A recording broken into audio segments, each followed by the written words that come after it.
അയ്യപ്പന് ചാർത്താനുള്ള തങ്കാങ്കി വഹിച്ചുകൊണ്ടുള്ള ഘോഷയാത്ര 6 മണിയോടെ സന്നിധാനത്ത് എത്തുമെന്നാണ് അധികൃതർ വ്യക്തമാക്കിയത്. എന്നാൽ ശരംകുത്തിയിൽ വെച്ച് ചീഫ് എക്സിക്യൂട്ടീവ് ഓഫീസറും അഡീഷണൽ എക്സിക്യൂട്ടീവ് ഓഫീസറും അതിനെ അനുഗമിക്കുകയും കൊടിമരത്തിന് മുന്നിലായിട്ട് തന്ത്രിയും അതോടൊപ്പം തന്നെ ദേവസ്വം പ്രസിഡന്റും പത്മകുമാറിൻ്റെ നേതൃത്വത്തിൽ അതിനെ സ്വീകരിക്കുകയും അതിനുശേഷം 6:30 അയ്യപ്പന് ചാർത്തും എന്നാണ് ഇപ്പോൾ അവർ വ്യക്തമാക്കിയത്. അതോടൊപ്പം തന്നെ കഴിഞ്ഞ ദിവസം വരെ വളരെയധികം ഭക്തജന പ്രവാഹമായിരുന്നു ശബരിമലയിൽ ഉണ്ടായിരുന്നത്.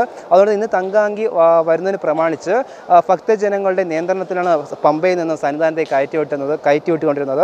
അതിൻ്റെ അടിസ്ഥാനത്തിൽ ഇപ്പോൾ ആരും തന്നെ പമ്പയിൽ നിന്നും സന്നിധാനത്തെ കയറ്റിവിടുന്നില്ല.